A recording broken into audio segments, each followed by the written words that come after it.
nous avons la salle d'extraction. Donc quand nous recevons un échantillon, on a ici la hotte. Donc on peut très facilement ouvrir la hotte et puis bon, on a l'échantillon ici, n'est-ce pas? Voilà, donc vous avez tous les éléments qu'il faut. Voilà, donc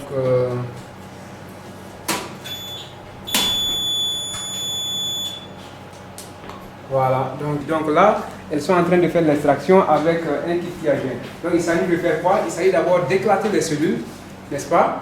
Avec une solution bien précise.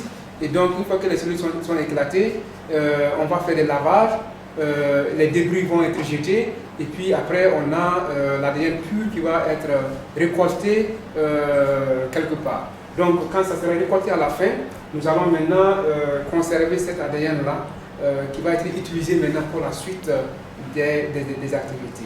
Donc comme on a dit ici, c'est la salle d'extraction et c'est comme ça qu'on fait.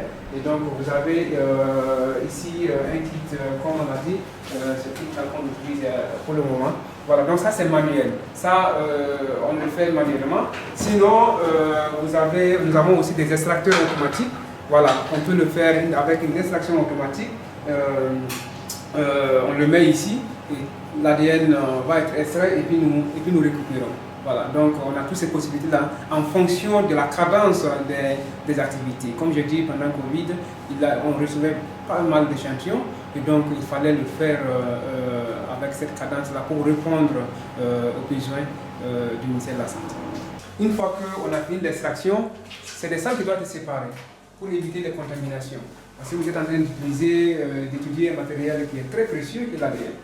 Donc, une fois que c'est fait, nous l'amenons par là, par cette fenêtre-là, et puis nous la récupérons. Alors, donc, une fois qu'on récupère maintenant l'ADN, on vient là, on va préparer ce qu'on appelle le mélange réactionnel. Voilà, donc c'est tout le mélange qu'il faut pour que la réaction puisse se faire, l'amplification de l'ADN puisse se faire.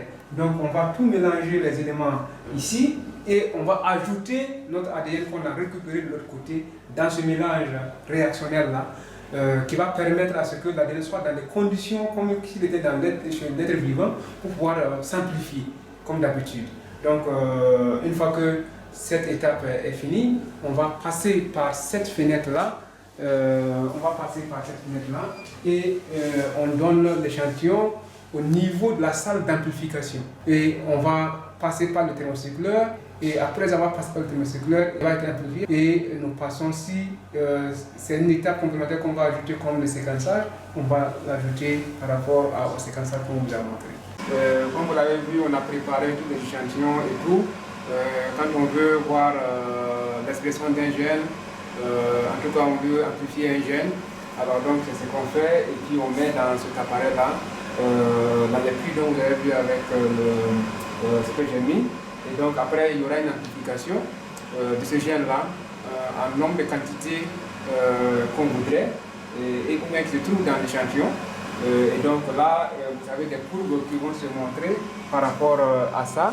Et donc à partir de là, nous allons dire est-ce qu'il y a eu une amplification ou pas. Et donc on peut dire voici pour tel gène qu'on cherche, voici il est amplifié ou pas.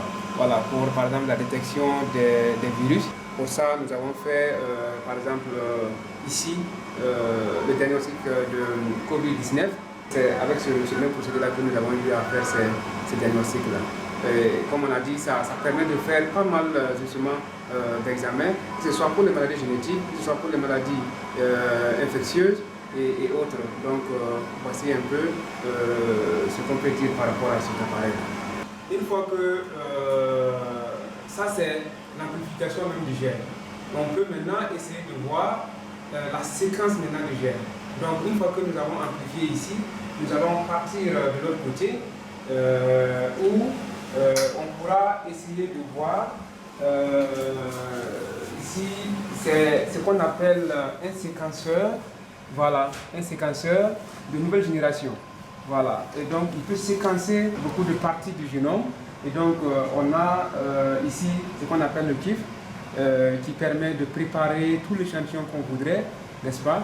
Et après la préparation, on va passer maintenant au séquenceur proprement dit qui va essayer de décortiquer les séquences du génome qu'on voudrait. Voilà, donc avec ça, par exemple, si on veut séquencer le génome d'une bactérie ou d'un virus ou d'un humain, voilà, on pourra le faire. Et ça permet aussi de détecter des pathologies, par exemple génétiques, et comme on l'a dit aussi tout de suite, surtout pour le cancer, voilà.